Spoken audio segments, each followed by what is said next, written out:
Kita langsung kepada hikmahnya Imam Ibn Athaillah As-Sakandari. Kita sudah sampai kepada hikmah yang ke 243. Qala al-Imam Ibn Athaillah As-Sakandari rahimahullah ta'ala nafa'na Allahu bihi wa bi ulumihi wa bi ulumi masyaikhihi wa talamidatihi fid dharain. Amin. Beliau berkata, anta ma'al akwan ma lam tashhad al-mukawwina. Al-akwan jamak dari kaun. Kaun ini semua ciptaan Allah namanya kaun, karena kaun itu terjadi karena firman, karena kehendak Allah. Jika Allah berkehendak, Allah mengatakan kun fayakun, kun maka jadilah, maka menjadilah kaun ini. Maka dalam bahasanya kaun itu adalah yang terjadi dengan kun fayakunnya Allah, kaun. Anta ma'al akwan, engkau bersama makhluk, nggak akan sampai kepada Allah, akan terus kita terjerat dengan makhluk. Malam tashhad al-mukawwina, sebelum kita sampai kepada maqam musyahadah, bisa melihat Allah. Maksudnya musyahadah bil qalb, artinya sudah mengenal Allah dengan sesungguhnya. Maqam musyahadah. Nah, ini sudah dibahas pada pertemuan yang lalu tentang maqam-maqam ini. Sehingga kalau orang maqam musyahadah, muraqabah, itu kan tatan tingkat tertinggi di saat kita membahas tentang pilar-pilar Islam. Ada 3 arkanuddin, pilar agama. Pilar agama yang pertama adalah Islam, kemudian iman, kemudian ihsan. Nah, ihsan itu tingkat tertinggi. Orang mula-mula digelari Islam saja, berasyhadu alla Allah, kualitas imannya ntar dulu, baru setelah itu ditingkatkan kualitas imannya. Setelah dengan kualitas imannya lalu pengamalannya, sampailah dia kenal Allah sampai maqam namanya ihsan, yang dikatakan anta budallaha ka'annaka tarahu fa illam takun tarahu fa innahu yarak. Sehingga di dalam beribadah seolah-olah dia melihat Allah. Dan ini berat, akan tapi ada berikutnya.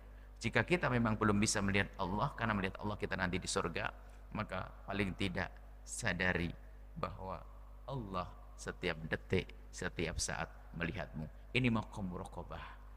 Maqam muraqabah dan musyahadah. Merasa bahwasanya dia dilihat oleh Allah terus. Sehingga bagaimana gerak-geriknya nanti? Selagi seseorang sadar dirinya dilihat oleh Allah, maka ketahuilah akan benar jalannya. Dia mau bermaksiat, ia bisa bermaksiat, akan tapi mudah kembali kepada Allah, karena sadar dia dilihat oleh Allah. Kita manusia biasa, tidak mungkin kita sampai ke maqam maksum, ismah, terjaga dari dosa tanpa melakukan dosa. Tidak, kita adalah manusia, setinggi-tingginya manusia biasa. Kita mendapatkan maqam namanya maqam hifid, bukan ismah, dijaga oleh Allah. Maka para kekasih Allah tuh maqamnya maqam hifid, bukan ismah. Kama anal anbiya ma'sumun fa innal awliya mahfudun, dikatakan oleh para ahli tasawuf.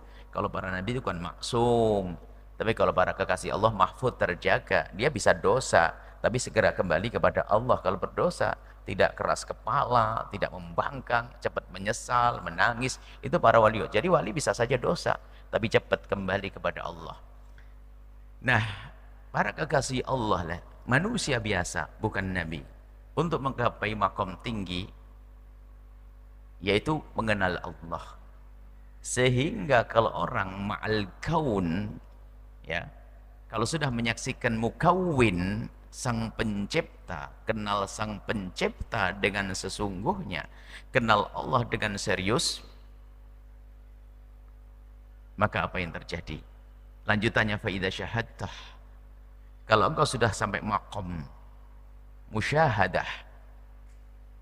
Musyahadah ini ada hubungannya dengan istilah yang juga sering dibahas di dalam dunia tasawuf, adalah wahdatus syuhud. Ada sebagian mengatakan wahdatul wujud, akan tapi lebih mudah untuk difahamkan adalah wahdatus syuhud. Wahdatus syuhud itu adalah kecerdasan pandang. sehingga mudah menyaksikan Tuhan biarpun tidak dilihat oleh matanya, karena kecerdasan, ketangkasan cara pandang, akal dan hatinya itu cepat. Contoh, Anda seorang istri yang rindu untuk menanti suami. Anda sudah tahu suami Anda motornya merah, dan Anda menanti-nanti. Anda lagi beli sayur di depan jalan, tak taunya Anda noleh, motor merah sudah ada di depan rumah. Apa artinya? Artinya suaminya sudah datang. Kalau Anda memang cerdas hati Anda, langsung buku-buku, cepet bu sayurnya. Kenapa? Suami saya datang. Tukang sayur akan, mana nggak kelihatan? Oh nggak tahu, aku melihat motornya, baru kelihatan motornya, sudah kelihatan suamiku. Itu kan cerdas pandang. Dengan Allah pun juga demikian. Kalau memang kita cerdas pandang kita, pikir kita, hati kita, melihat apapun akan kenal, menghantarkan orang tersebut untuk melihat Allah. Jadi melihat Allah bukan melihat bentuk, karena Allah adalah bukan jisim. Allah laisa kamitslihi syai'un, akan tapi langsung, bahasanya kalau melihat sesuatu langsung, oh Allah. Tidak melihat gunung menjulang tinggi, kecuali yang ada di hatinya adalah agungnya Sang Pencipta. Lihat cacing di dalam tanah, oh luar biasa Sang Pencipta. Cacing pun diberi makan. Kemudian melihat cicak, dia akan terkagum-kagum. Cicak tidak bisa terbang, makanannya nyamuk yang terbang. Kan aneh, mestinya nggak begitu. Bagaimana dia akan menangkapnya? Tapi Allah kirim dan kenyang, beranak pinak cicak di rumah kita. Selalu berpikir, kenal Allah, Allah, Allah. Sehingga di saat kaya pun dia kenal Allah dengan syukurnya. Di saat sempit rezeki pun kenal Allah dengan kesabarannya. Dikit-dikit Allah. Itulah maqam musyahadah. Sehingga tidak melihat sesuatu kecuali langsung Allah. Seperti itu. Nah ini maqam luar biasa. Sehingga kalau kita sudah menyaksikan Allah, kenal Allah, maqam musyahadah, maka al-akwan ma'ak, semesta akan bersamamu. Jika serius kita dengan Allah, maka ketahuilah Allah akan jadikan semesta ini akan tunduk kepada kita dengan ketundukan yang khusus. Kita tahu bahasanya Allah menciptakan semesta ini adalah untuk kita.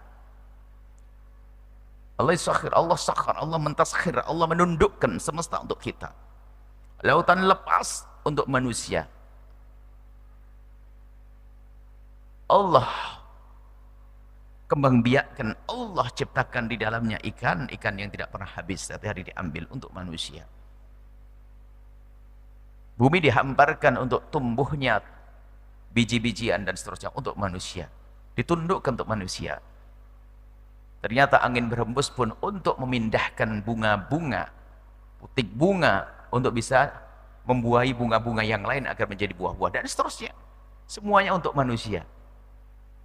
Ini adalah secara umum, tapi nanti ada taskhir khusus. Allah tundukkan secara khusus dunia ini untuk manusia yang kenal Allah. Manusia yang kenal Allah. Jadi kalau orang sudah kenal Allah, maka akan ditundukkan al-akwan ma'ak. Semua semesta ini akan bersamanya, akan tunduk kepadanya. Biasanya ini para ahli tasawuf menerjemahkan hikmah ini ada dua cara. Yang pertama bicara tentang keramat seorang kekasih Allah. Kekasih Allah itu punya karomah. Jadi kalau sudah punya karomah itu, lihat, dia keluar dari kebiasaannya. Jadi apapun tidak ikut aturan hukum yang sudah berlaku. Hukum kausal apa hukum sebab akibat. Namanya khariqunil adati. Keluar dari kebiasaannya, sehingga tiba-tiba bisa membuat sesuatu yang tidak bisa dicerna oleh akal. Keramat para kekasih Allah. Sebagian menerjemahkan hikmah ini seperti itu, bahwa kalau kita sudah dengan Allah, lihat, apapun yang kita inginkan akan mudah terwujud. Akan tetapi sebagian ulama tidak menghendaki pensyarahan hikmah ini dengan cara itu. Karena apa? Amat sedikit nanti kalau begitu. Orang-orang yang dengan Allah itu sedikit sekali. Orang yang kenal Allah lalu menjadi Allah dijadikan oleh Allah semesta dengannya hanya sedikit. Sementara kita tahu bahwasanya ada orang, masalah prosesnya ya. Ada orang dia nggak pernah bekerja, tiba-tiba dia diam, langsung Allah beri duit 1 miliar. Yang satu lagi tiba-tiba dia buka toko, bekerja, Masya Allah, nyantai, dapat duit 1 miliar. Hasilnya sama, punya duit 1 miliar.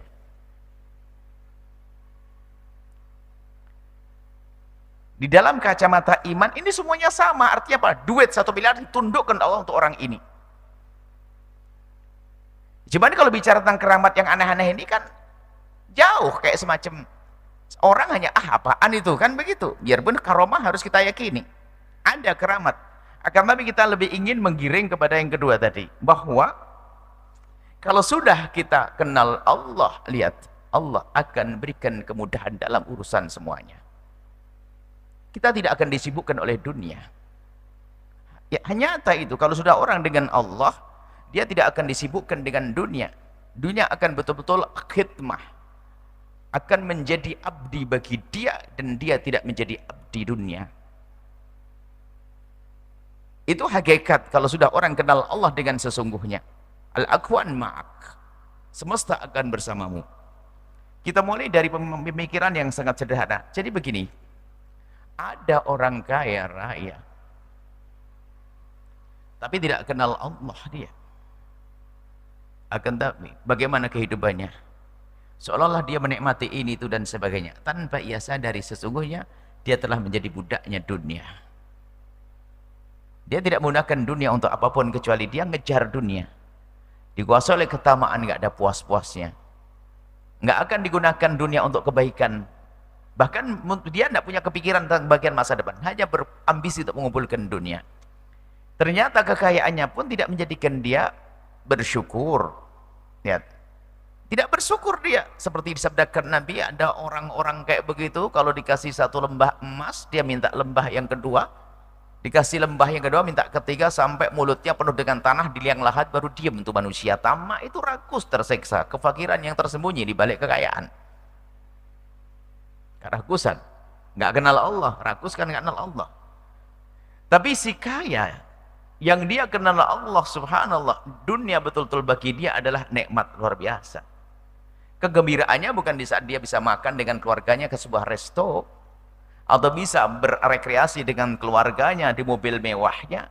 Akan tapi ternyata kegembiraan yang sesungguhnya bisa terjadi di saat dia bisa membangun 1-2 masjid, dia membangun pesantren, dia menyantuni fakir miskin. Lihat, luar biasa, lihat keindahan dia. Jadi dia tidak diperbudak oleh dunia. Hilangnya dunia bagi dia adalah biasa-biasa saja, tidak pernah tersiksa di saat dia kaya, karena sudah dengan Allah. Maka jadilah Anda orang kaya dengan Allah, sehingga Anda tidak menjadi budaknya dunia, tapi dunia betul-betul akan Anda gunakan untuk kesenangan Anda, baik di dunia ataupun di akhirat nanti. Begitu juga di saat dirundung kesusahan, kefakiran. Baik, seorang yang kenal Allah, dia tidak pernah tersiksa dengan kefakiran. Hidupnya hanya dengan rumah yang sederhana, bisa mungkin kita sebut dengan gubuk reot. Tapi di hatinya tidak pernah dikuasai oleh ketamaan, tidak pernah dia melirik rumah bangunan megah tetangganya lalu dia ingin. Nggak tersiksa dia. Nggak pernah tersiksa dia. Tetangganya beliin itu nggak biasa saja, kan bang, di dalam hatinya tidak ada ketamaan, di situ nggak ada.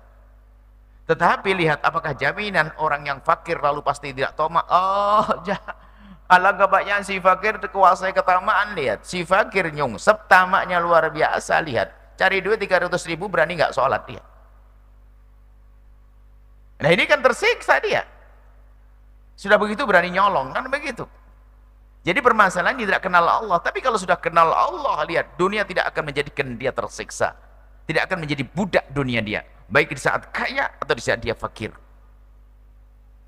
Agar dia tidak tahu nasib kita, dunia itu fakir atau kaya. Tapi kita harus bercita-cita semua untuk kaya di dunia, di akhirat. Di dunia boleh kita berusaha untuk menjadi orang yang cukup. Tapi ketahuilah, kekuatan hati kita yang kenal Allah itu menjadikan Dalam keadaan apapun kita di dunia, kita tidak akan merasa tersiksa oleh dunia. Kenapa? Kita sudah kenal Allah. Dunia dengan kita, maksudnya dunia dengan kita bisa kita atur. Tidak boleh ganggu saya. Misalnya apa? Oh, ini urusanku gitu loh. Oh, di tanganku, gampang atur gitu loh. Jadi tidak pernah dia ngejar jabatan sampai Masya Allah berantem sama saudaranya hanya pengen jadi ketua RT, lurah, gubernur, presiden misalnya. Nah, tapi kalau orang sudah kenal Allah nggak akan masuk dalam konflik-konflik karena dunia, sehingga hidupnya di dunia seperti sudah di surga sebelum masuk surga. Makanya kalau sudah insyahatta, kalau engkau sudah menyaksikan Allah, kenal Allah dengan sungguhnya, kanatil akwanu ma'ak, maka jangan ragu, semesta akan bersamamu. Ini adalah gamblang syarah yang sederhana sekali. Kita tidak akan mensyarah yang berat tentang keramat, nanti semua orang nggak bisa punya itu. Nanti ada sebenarnya, oh kalau sudah ini, sebagian kata tadi tafsir yang pertama ini memang tidak pernah dirasakan oleh orang-orang awam seperti kita.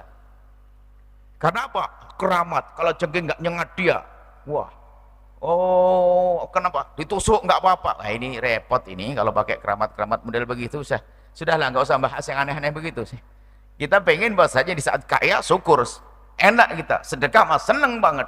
Bahkan cita-cita saya kurang banyak, saya bangun 10 masjid. Saya pengen target saya tahun depan 20 masjid. Saya bangun pondok pesantren 2, 3, 5. Saya nyantuin fakir miskin 1000, 2000, terus semangat. Lah ini kita inginkan, bukan terbang di awang-awang. Makanya banyak pensarah ini bicara tentang keramat yang untuk orang istimewa begitu. Wah ini sempit. Ya betul pensarah itu. Tapi Imam Ibn Al-Sandari itu menggiring kita itu semuanya, bukan orang-orang khusus itu. Bahasanya kalau engkau sudah dengan Allah, lihat dunia tidak akan mengganggumu, tidak akan mengganggumu, tidak akan merusakmu. Akan tapi justru dunia itu menjadikan dirimu senang.